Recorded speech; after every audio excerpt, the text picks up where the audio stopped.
Baik Pak, terima kasih atas waktunya. Terima kasih atas kesempatannya sehingga saya bisa diterima di sekolah Bapak di SMA Indosemen dalam rangka tugas CGP demonstrasi kontekstual. Adapun beberapa hal yang saya tanyakan nih ke Bapak. Ya. Yang pertama, selama ini bagaimana nih Bapak dapat mengidentifikasi kasus-kasus yang merupakan dilema etika atau rujukan moral di sekolah Bapak? Baik, terima kasih Pak Kamal. Sebelumnya atas kunjungannya, saya senang sekali ya bisa berkomunikasi, ngobrol aktif dengan calon CGP yang hebat ini. Angkatan 8 semoga kegiatan berjalan lancar, terus kemudian didapatkan juga bisa diaplikasikan ke kelas, juga teman-teman jangan lupa. Untuk di sekolah SMA Indosemen sendiri, kebetulan Pak Kamal kami banyak sekali kasus-kasus, baik itu kasus yang memang sudah biasa terjadi di sekolah-sekolah yang lain, juga hal-hal baru karena sekolah kita ini sekolah swasta yang notabene itu sekolahnya memang transisi dari antara sekolah perkotaan dan pedesaan. Nah, karena ada dua sisi itu di sekolah kita, kerjasama antara anak, sekolah, dan orang tua itu perlu sekali saling kita menguatkan dan mengingatkan. Nah, baru-baru ini karena asas di sekolah kita ini kekeluargaan. Ada kasus yang terakhir itu kasus individual melawan komunitas, di mana si anak yang sekolah di sekolah kami itu diminta untuk orang tuanya untuk membantu orang tua atau tepatnya mamahnya untuk membantu dalam mencari penghidupan sehari-hari, untuk memenuhi kehidupan mereka juga. Berawal dari si anak tersebut bersekolah di SMA Indosemen dengan keadaan utuh, orang tua dan ibunya ada, tapi berkembang orang tuanya meninggal dan kebutuhan harus dipenuhi. Mamahnya berjualan, mamahnya sering kesini meminta untuk diajak anak tersebut untuk membantu berjualan. Tapi kami pun punya kebijakan bahwa sekolah harus berjalan dan absensi juga harus dipenuhi, juga kebutuhan pembelajaran yang memangnya anak tersebut sebagai pelajar memang harus mengikuti belajar. Tapi berjalannya waktu sebulan, 2 bulan, nah akhirnya terjadilah klimaks di bulan Maret ya. Nah, anak ini sudah hampir 2 bulan tidak bisa datang, dan kita pun kunjungan ke rumahnya, orang tuanya malah udahlah saya pengen berhenti aja. Tapi kita pun harus punya idealisme dalam membimbing, mengarahkan orang tersebut, mengingatkan bahwa pendidikan itu penting di masa sekarang. Nah, tentunya kita menggunakan sangat mengedepankan kemoralan bahwa anak-anak itu punya masa depan, masa depan yang tidak dipikirkan oleh Bapak Ibu sekarang. Tidak hanya cukup uang, sebetulnya bisa cara-cara lain yang bisa diselesaikan, misalkan dengan mencari orang tua asuh, atau juga kita di sini juga di guru juga ada orang-orang dari orang tua wali kelas yang lain, wali murid yang lain punya rezeki yang lebih. Nah, akhirnya kita coba berdiskusi, tapi memang beliau memilih untuk anaknya juga berbicara. Seperti itu Kamal di tempatnya. Ya, terima kasih Pak Adam atas jawabannya. Dari jawaban Pak Adam tadi ada hasil identifikasinya kasus-kasus ya Pak Adam ya. Lalu bagaimana ini Pak Adam selaku pemimpin pembelajaran di sekolah ini untuk menjalankan pengambilan keputusan, terutama untuk kasus-kasus ada dua kepentingan yang sama-sama nih, sama-sama mengandung nilai kebajikan ini Pak Adam. Ya, baik. Tentu berbeda ya. Di setiap individu pasti ada kebajikan yang memang harus diperjuangkan oleh masing-masing. Sebenarnya kalau kita sebagai satuan pendidikan yang memang notabene untuk terus mengedukasi anak-anak, dan waktu juga waktu di awal memasukkan anaknya ke sini, kita sudah berkomitmen bahwa ingin terus mendukung anak-anaknya dalam mencari ilmu dan punya masa depan yang baik. Kemudian tapi apa kita tidak tahu ya perubahan nasib seorang itu ya. Di jalan ketika memang ada perubahan nasib yang memang ya tidak bisa dielakkan dan harus kita terima apa adanya, tentunya kita harus kedepankan moral yang tinggi lah kepada orang tersebut. Dan saya juga terus bilang ke wali kelas, terutama guru-guru yang memang dekat dengan anaknya dan orang tuanya, selalu dibujuk agar bisa sekolah dengan diskusi ke sini untuk mencari jalan-jalan terbaik dari masalah tersebut. Itu paham. Ya, terima kasih Pak Adam. Dari yang sudah disampaikan tadi, saya menyimak itu sudah termasuk ke langkah-langkah ya atau prosedur yang sepertinya sudah biasa Pak Adam lakukan nih selama ini ya. Lalu hal apa saja nih Pak Adam yang Pak Adam anggap efektif yang dalam pengambilan keputusan pada kasus-kasus yang mengandung dilematika tersebut? Ya. Baik, dalam mengambil keputusan yang mengandung dilema itu tentu seperti biasa kekeluargaan dan hal-hal prinsipal seperti kebutuhan yang mereka harus segera selesaikan. Yang paling efektif dari penyelesaian masalah ini kita berkunjung ke rumahnya biar kita tahu persis kendala-kendala yang dihadapi oleh anak tersebut. Alhamdulillahnya ketika kita berkunjung ke sana, orang tuanya memaklumi dan guru pun memaklumi akan keadaan yang sebenarnya. Setelah itu kita cari solusi. Alhamdulillah solusi terakhir di 2 bulan terakhir itu si anak tersebut masih bisa sekolah. Bahkan kita coba ajukan ke pihak terkait yaitu yayasan. Alhamdulillah waktu itu kita coba cover biaya pendidikannya dan sampai sekarang masih bisa jalan meskipun pada akhirnya yang berlalu itu harus berhenti juga gitu. Begitu paling banyak.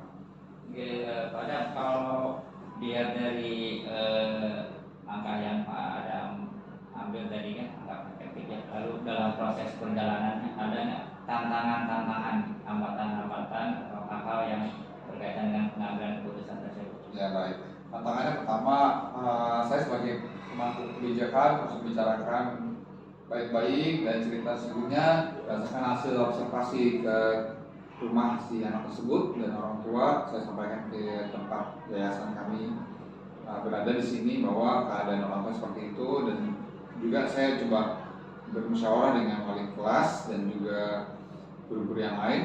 Alhamdulillah tantangannya ada beberapa teman-teman dari kita juga memang ingin sekali bahwa anak itu pengen sekolah lagi karena mereka punya masa depan yang cerah, begitu juga anaknya rajin dan bisa diajak bekerja sama, dan juga memang dengan temannya itu dia tuh sangat disukai itu masalahnya. Itu tantangan utamanya.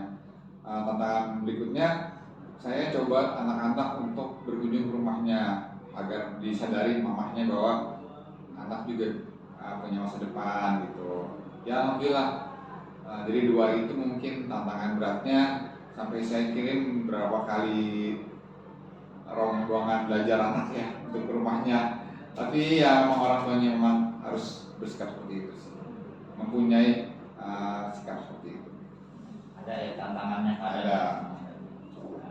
Kemudian Pak Adam nih untuk menyelesaikan pengambilan keputusan dilematika ini nih Pak Adam, apakah punya jadwal tertentu ataukah langsung diselesaikan pada saat itu atau punya prosedur lain nih Pak Adam? Kalau di sekolah kami itu prosedurnya secara kegiatan atau masalah-masalah yang ada di sekolah berhubungan dengan humas.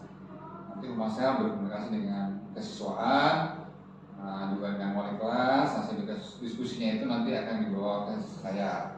Setelah diskusi dengan baik, nanti berkunjung ke lapangan tempatnya, gimana hasil observasi dan lain-lainnya, kita membuat rencana tindak lanjut. Nah itu rencananya dibuat selama kurang lebih 2 minggu. Karena pemahaman orang tua, kalau perempuan itu biasanya diambilnya perasaan ya. Nah jadinya ya udahlah kita tenangin dulu perasaan si ibunya sampai alhamdulillah tenang gitu dan bisa. Dan mungkin mudah-mudahan aja si anak ini bisa sekolah tempat lain gitu yang bisa menyesuaikan waktunya dengan bisa membantu ibunya gitu. Ada prosedur yang ditempuh oleh Pak Adam selaku pemimpin pembelajaran di SMA ini ya Pak Adam. Lalu ini Pak Adam, ada pihak-pihak lain yang pada atau seseorang atau apa nih yang mempermudah atau membantu Pak Adam dalam pengambilan keputusan ini Pak Adam? Ya baik, waktu itu dia kebetulan tinggal di sebuah komplek perumahan ya. Jadi kita ada kerjasama dari pihak guru yang ke sana dan ada komunitas ibu-ibu PKK. Nah dan juga tetangga memang di Indonesia alhamdulillah masih baik. Nah tetangga, jadi tetangga tersebut membantu anak tersebut dalam berjualan, misalkan udah jualannya ke tante aja yang beli misalkan gitu, terus bisa ngumpul juga kegiatannya. Dan ada beberapa perhatian dari tetangga-tetangga khususnya ibu-ibu datang ke sini gitu, coba Pak dibujuk kasihan anaknya gitu. Akhirnya jadi untuk yang membantu dalam sekolah pertama tetangganya, terus yang kedua teman-teman dekatnya di sini terutama wali kelas, yang terakhir mungkin teman-teman sepergaulan di kompleknya, itu sangat membantu alhamdulillah. Jadi penyelesaian proses masalah ini, kasus ini bisa selesai dengan baik saat itu.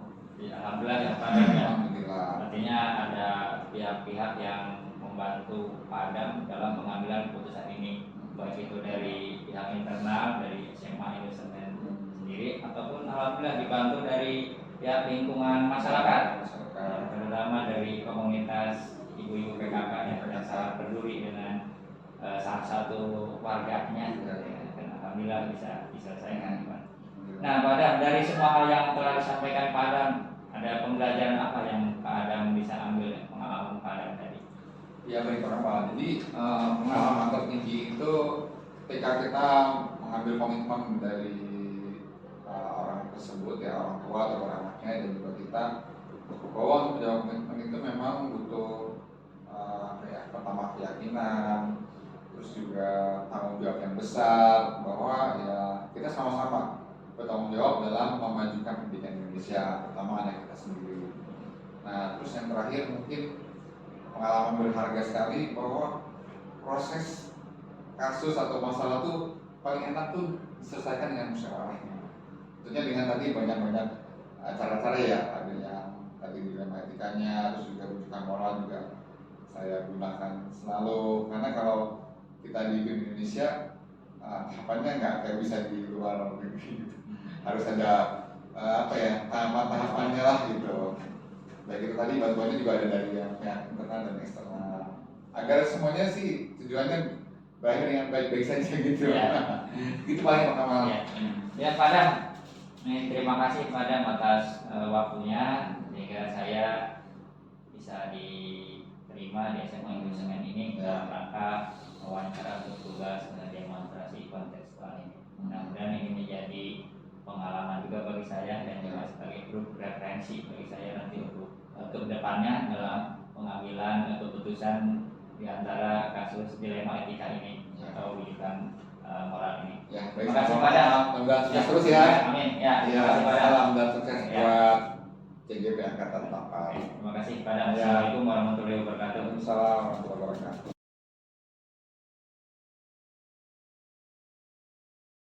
Waalaikumsalam.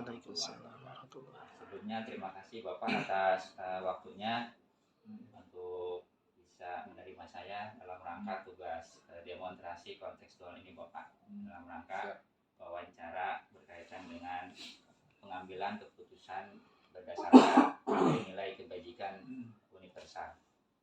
Ada beberapa hal mungkin yang ingin saya tanyakan ke Bapak nih. Yang pertama Pak, selama ini bagaimana Bapak dapat mengidentifikasi kasus-kasus yang merupakan dilema etika ataupun pojokan moral yang ada di sekolah Bapak ini? Baik, terima kasih Pak Kamal. Sebelumnya saya ucapkan selamat ya, dan sukses mengikuti kegiatan calon guru penggerak. Amin Pak. Lulus dengan baik gitu ya. Kaitan dengan kegiatan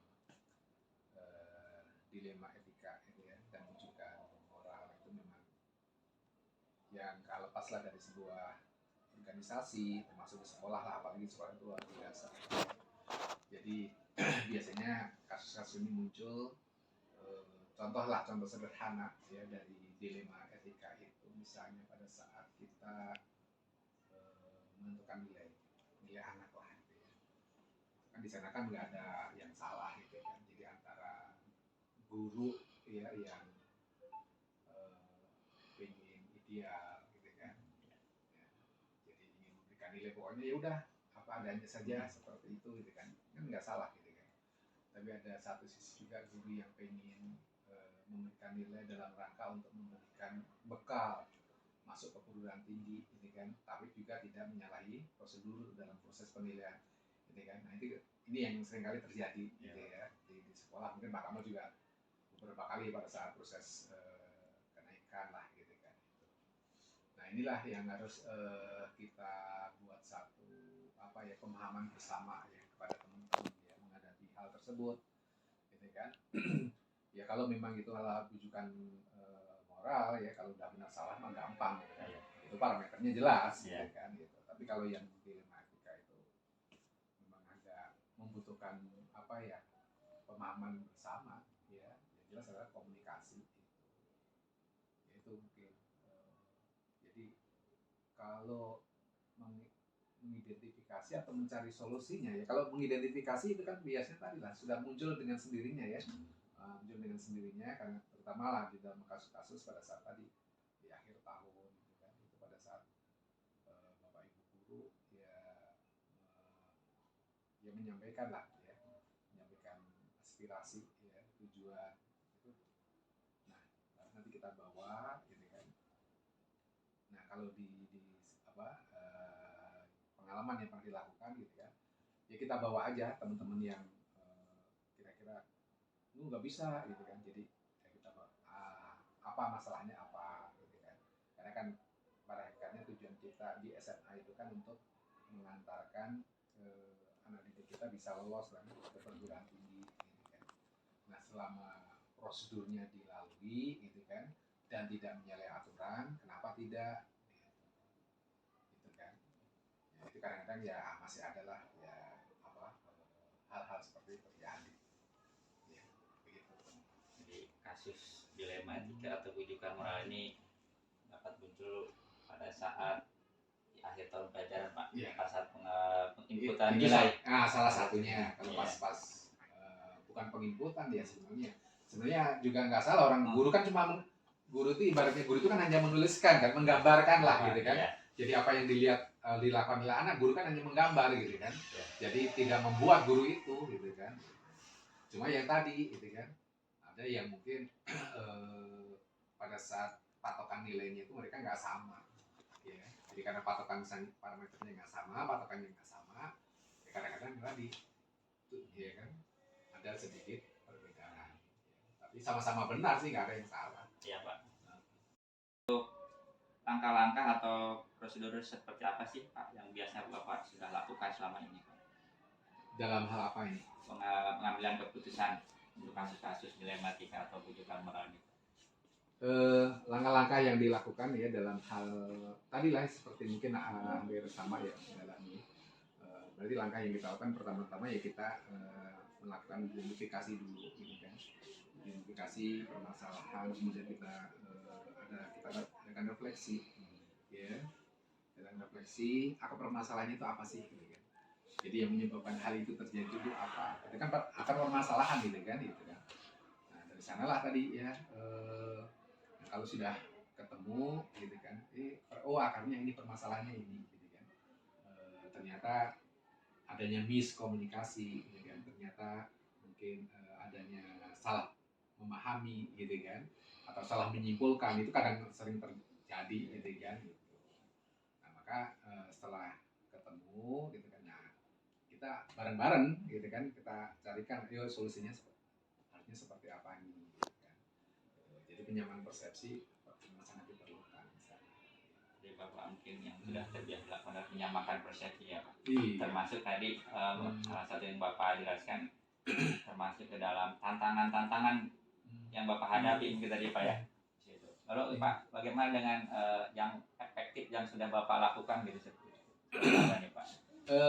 Kalau aktivitas selama ini yang saya lihat ya, yaitu dengan kita selalu menjaga komunikasi itu luar biasa pengaruhnya gitu kan.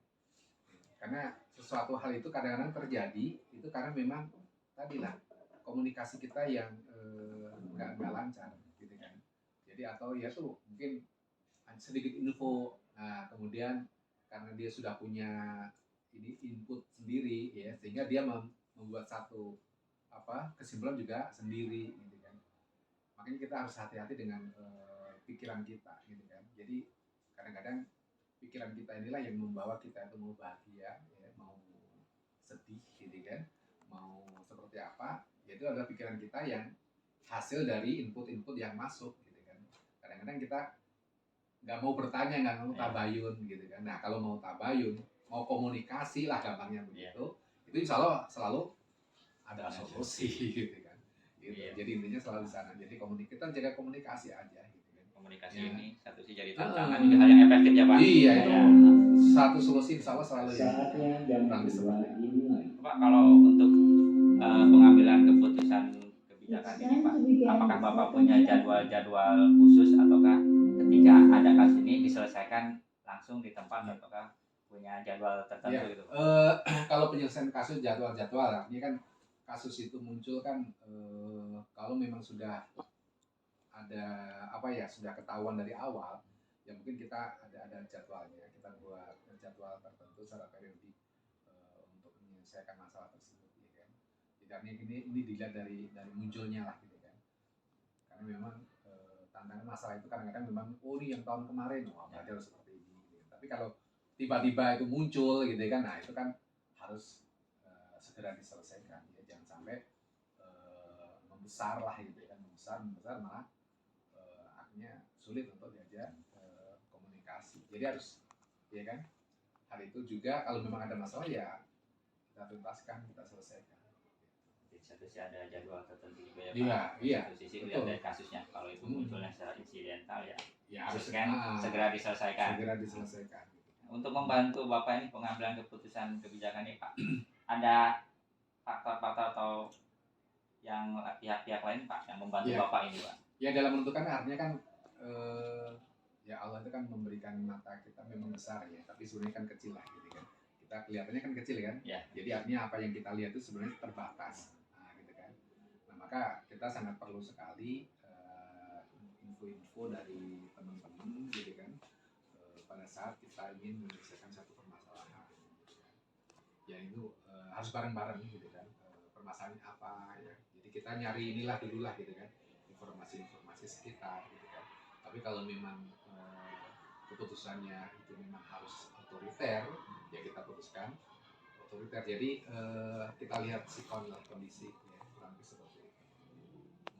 Berarti pada saat pengambilan kebijakan keputusan ini ada masukan ataupun saran dari rekan-rekan ya Pak? Iya. Teman-teman. Sangat diperlukan itu kan, itu sangat diperlukan karena ya kita karena itu tadi lah kita informasi ya, apalagi ya Bapak di sini kan sangat jarang lah gitu kan, perlu ada apa ya kan, atau mungkin nanya seperti apa kondisinya seperti ini, jadi pasti sangat teman sangat membantu Bapak. Ya alhamdulillah ya Pak Kamal Pak sendiri luar biasa lah gitu. Terakhir nih Pak, pengalaman dari yang sudah Bapak sampaikan, mungkin ada yang Bapak sampaikan nih, pembelajaran apa nih Pak yang bisa Bapak sampaikan nih, pengalaman Bapak tadi? Ya artinya tadilah dari hasil kita ada rujukan moral ya, kemudian ada dilema etika ya. Jadi artinya masalah benar dan salah itu kan kita lihat dari parameternya dulu gitu kan. Jadi pada saat kita itu melihat sesuatu dari nafsu kita, pasti kita selalu mengatakan benar gitu kan. Ya. Dan orang lain juga sama gitu kan, pasti mengatakan benar gitu kan. Ya. Tapi kalau dilihat dari parameter yang ada, bisa jadi kita bisa jadi salah dua-duanya gitu kan, atau bisa jadi yang memang yang satu salah lah kan gitu kan. Nah di sini kita itu perlunya tadilah satu yang menjaga komunikasi ya.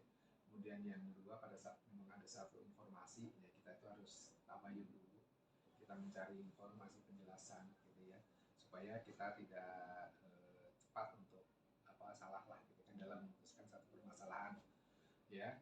Jadi harus sabar gitu kan, karena memang yang kehidupan itu kan pasti nggak lepas dari permasalahan ya.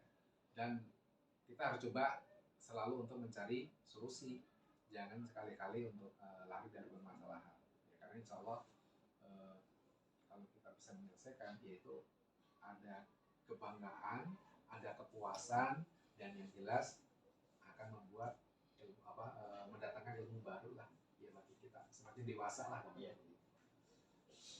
Jadi pokoknya jangan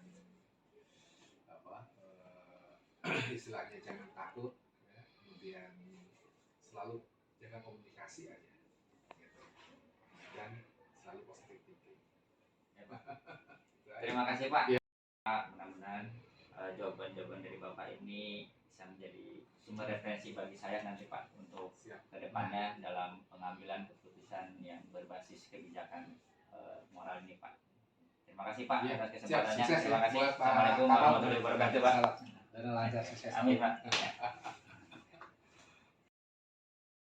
Terus mulai. Ya, bismillah. Assalamualaikum warahmatullahi wabarakatuh. Waalaikumsalam warahmatullahi wabarakatuh. Sebelumnya terima kasih atas kesempatannya saya bisa bersilaturahmi dengan Bapak selaku Kepala SMP Negeri 2 Citerep dalam rangka tugas demonstrasi kontekstual CGP Pak.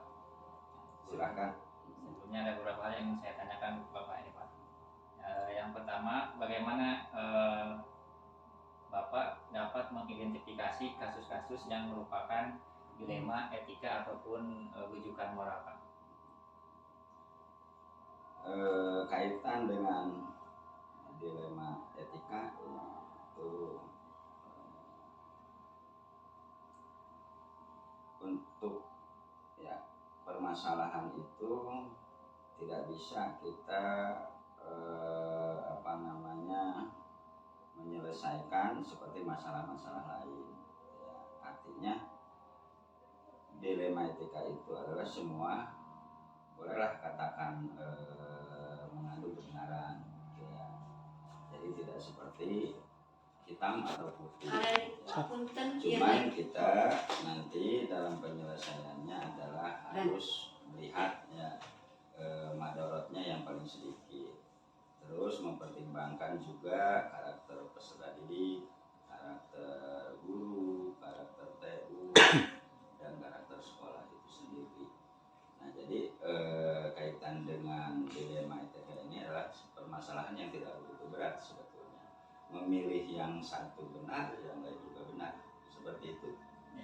Ya, terima kasih Bapak. Selanjutnya nih Pak, bagaimana Bapak menjalankan pengambilan keputusan di sekolah Bapak ini, terutama untuk kasus-kasus dilematika tersebut? Lalu langkah apa yang biasa Bapak lakukan nih selama ini? Jadi untuk penyelesaian permasalahan-permasalahan seperti itu ya kita perlu ya artinya mendapat informasi-informasi ya atau masukan-masukan ya, baik secara langsung ataupun tidak langsung. Misalkan seperti ini kepala sekolah biasanya harus melihat kondisi ya seperti misalkan mendatangi siswa, nah kemudian juga mendatangi guru, mendatangi TU dalam masalah ini tidak semata ngobrol gitu ya, artinya menggali apa keluhan, apa keinginan, nah apa permasalahan yang sedang dihadapi seperti itu. Kaitan dengan pengambilan keputusan Bapak ini nih untuk kasus dilema etika ini, ada nggak hal-hal yang Bapak efektif kemudian tantangan-tantangannya menurut Bapak ini di kasus-kasus dilematika ini? Nah kalau penanganan itu ya secara efektif gitu ya, artinya penanganan misalkan dilihat ya,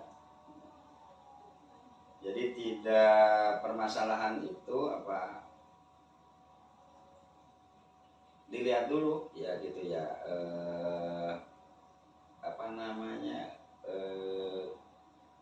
jenis permasalahannya gitu ya, jenis permasalahannya, kemudian secara penanganan tetap kita meminta masukan-masukan dari rekan-rekan terutama wakil, karena kepala sekolah itu tidak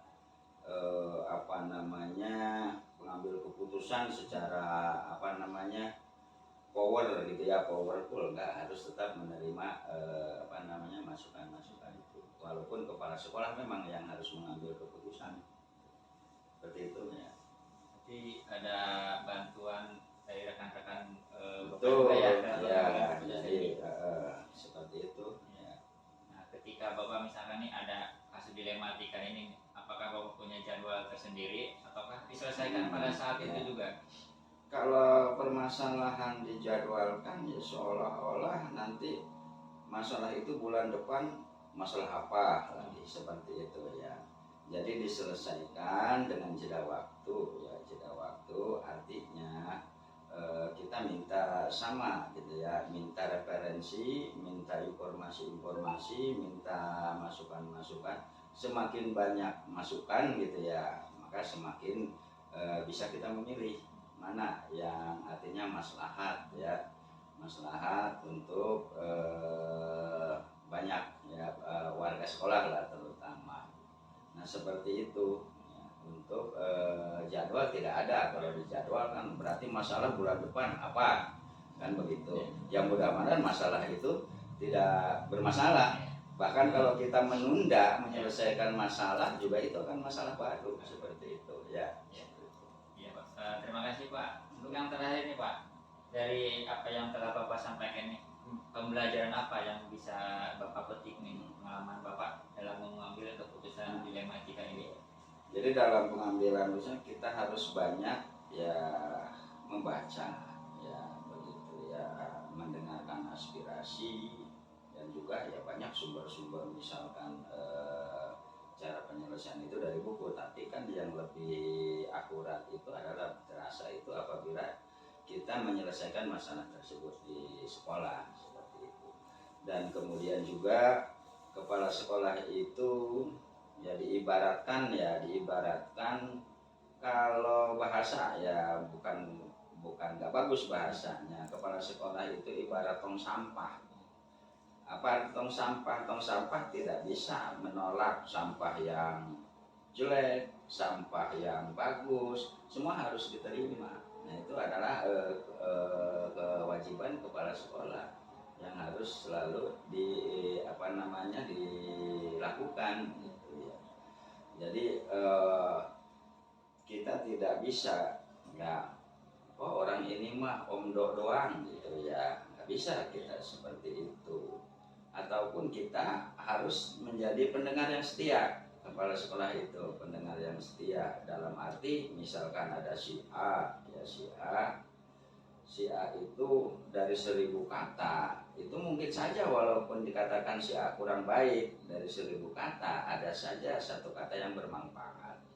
Nah seperti itu ya. Kemudian juga di dalam pengambilan keputusan itu kita selalu mencari solusi yang membuat semua nyaman. Tetapi tidak mungkin ya semua itu bisa akan kita akomodasi ya, seperti itu. Pastilah 1-2 orang itu ada yang tidak puas. Nah itu sudah manusiawi lah, seperti itu. Kemudian juga kita banyak pengalaman harus bisa membedakan di sekolah itu ada yang masih muda ya, ada yang sudah tua lah kan gitu usianya. Kita tidak bisa membuat suatu kebijakan yang berpihak kepada salah satu, karena mungkin yang tua tidak bisa mengikuti gitu ya. Kemudian juga sebaliknya seperti itu. Dan jangan sampai nanti pengambilan keputusan menyelesaikan masalah prinsipnya adalah tidak menimbulkan masalah yang baru. Nah itu ya pengalaman-pengalaman yang sudah dilakukan di sekolah kami, seperti itu. Ya, terima kasih Bapak atas jawaban-jawabannya. Mudah-mudahan jawaban-jawaban dari Bapak ini bisa menjadi sumber referensi bagi saya untuk ke depan dalam rangka pengambilan keputusan dilema etika ini Pak. Terima kasih atas kesempatannya. Assalamualaikum warahmatullahi wabarakatuh. Sama-sama. Waalaikumsalam warahmatullahi wabarakatuh.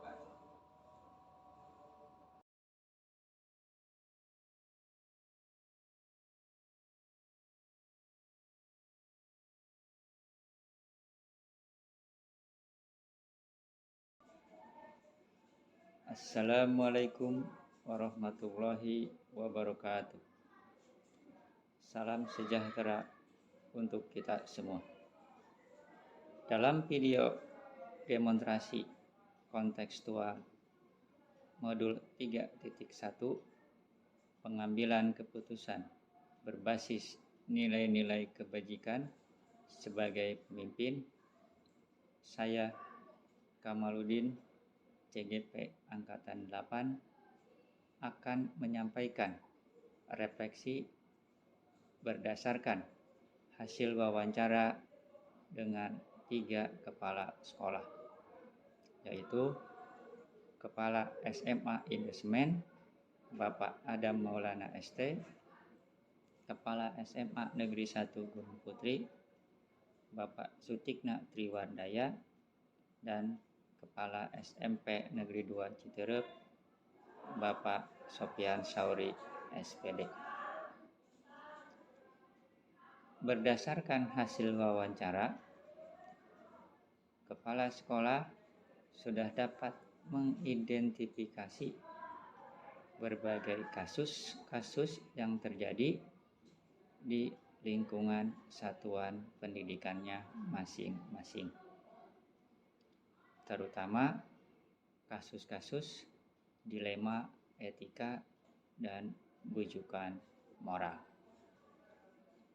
Dari kondisi ini, ada persamaan antara satuan pendidikan yang satu dengan satuan pendidikan yang lain, yaitu bahwa setiap satuan pendidikan akan selalu dihadapkan pada kasus-kasus dilema etika dan bujukan moral.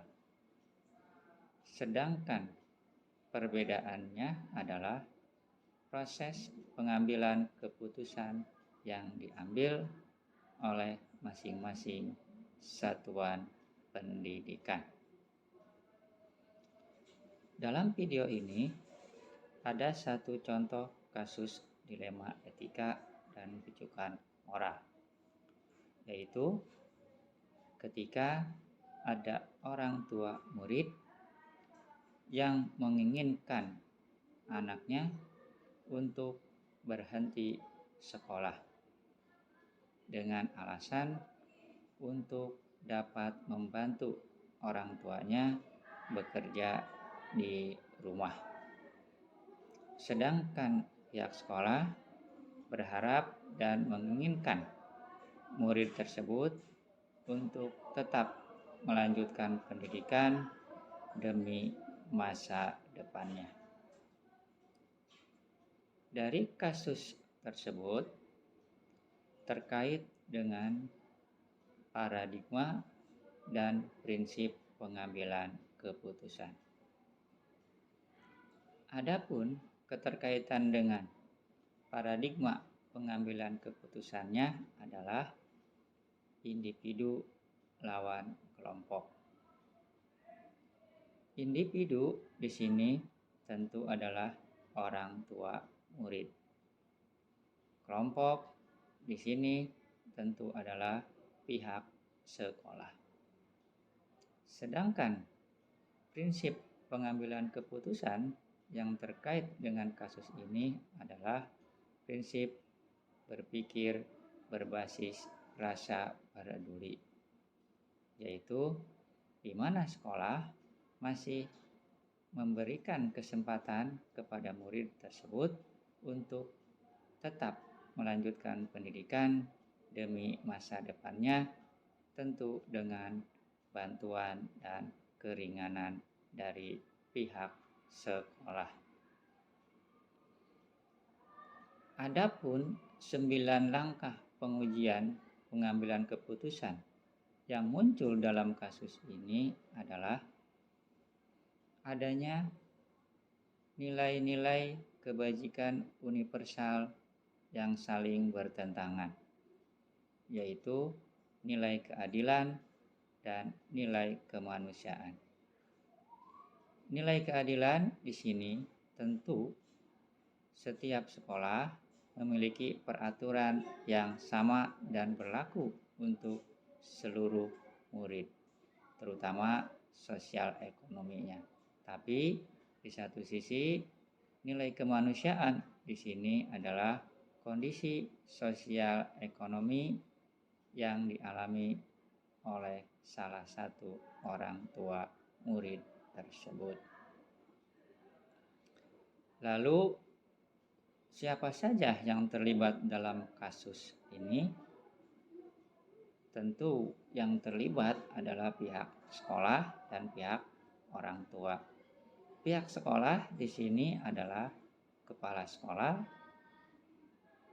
wali kelas, guru BK, sementara orang tua dan murid itu sendiri.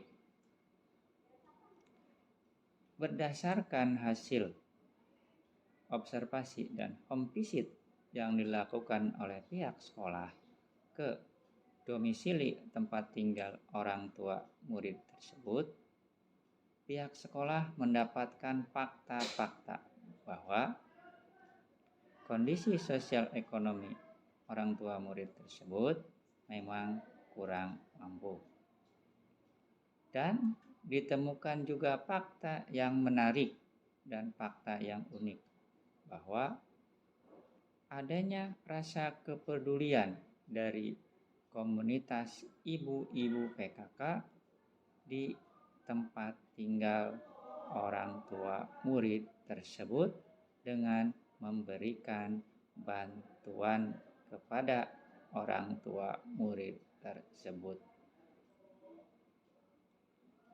Lalu pengujian benar salah, baik itu uji legal, uji profesional, dan uji publikasi dalam kasus ini tidak ditemukan. Untuk uji intuisi adalah bagaimana situasi dan kondisi antara orang tua murid yang menginginkan anaknya berhenti karena kondisi sosial ekonomi, sementara di satu sisi keinginan untuk tetap melanjutkan pendidikan demi masa depannya. Adapun uji panutan atau uji idola dalam kasus ini adalah bagaimana keputusan yang diambil harus berpihak kepada murid dan sesuai dengan etika serta tidak menimbulkan ekses ke depannya. Adapun untuk pengujian benar lawan benar sesuai yang sudah disampaikan di atas, yaitu terkait dengan paradigma individu lawan kelompok. Individu di sini tentu adalah orang tua murid tersebut dan kelompok tentu di sini adalah pihak sekolah. Untuk prinsip resolusinya sesuai dengan yang sudah disampaikan di atas, yaitu prinsip berpikir berbasis rasa peduli, di mana sekolah masih memberikan kesempatan kepada murid tersebut untuk melanjutkan pendidikan, tentu dengan bantuan dan keringanan dari pihak sekolah, dan juga mendapatkan bantuan dari komunitas ibu-ibu PKK di lingkungan tempat tinggal orang tua murid tersebut. Keputusan apa yang diambil oleh pihak sekolah? Keputusan yang diambil oleh pihak sekolah memberikan kesempatan kepada murid tersebut untuk tetap melanjutkan pendidikannya demi masa depannya. Tentu dengan bantuan dan keringanan-keringanan yang diberikan oleh pihak sekolah dan juga bantuan dan rasa kepedulian dari komunitas ibu-ibu PKK di lingkungan tempat tinggal orang tua murid tersebut. Dari kasus ini, adapun indikator keberhasilannya adalah bahwa pengambilan keputusan harus berpihak kepada murid, beretika, dan tidak menimbulkan ekses ke depannya. Langkah yang diambil sekolah adalah jika ada kasus-kasus dilema etika dan bujukan moral di kemudian hari, dapat menjadi referensi dalam proses pengambilan keputusan tersebut. Dari kasus tersebut sangat terkait dengan modul 3.1, yaitu pengambilan keputusan berbasis nilai-nilai kebajikan sebagai pemimpin. Karena dalam kasus tersebut sudah memuat paradigma pengambilan keputusan, prinsip pengambilan keputusan, dan 9 langkah pengujian pengambilan keputusan. Dari kasus tersebut juga saya mendapatkan pengalaman yang sangat berharga dari kepala sekolah tersebut, sehingga saya akan jadikan sebagai sumber referensi ke depannya jika saya dalam posisi pengambil keputusan. Sebelumnya saya mengucapkan terima kasih kepada Kepala SMA Negeri 1 Gunung Putri, Kepala SMA Indosemen, dan Kepala SMP Negeri 2 Citerep atas waktu dan kesempatannya sehingga saya bisa melakukan wawancara dan bisa menganalisis dan merefleksikan pengalaman kepala sekolah tersebut. Demikian refleksi dari saya terkait modul 3.1 pengambilan keputusan berbasis nilai-nilai kebajikan sebagai pemimpin. Kurang lebihnya mohon maaf. Wassalamualaikum warahmatullahi wabarakatuh.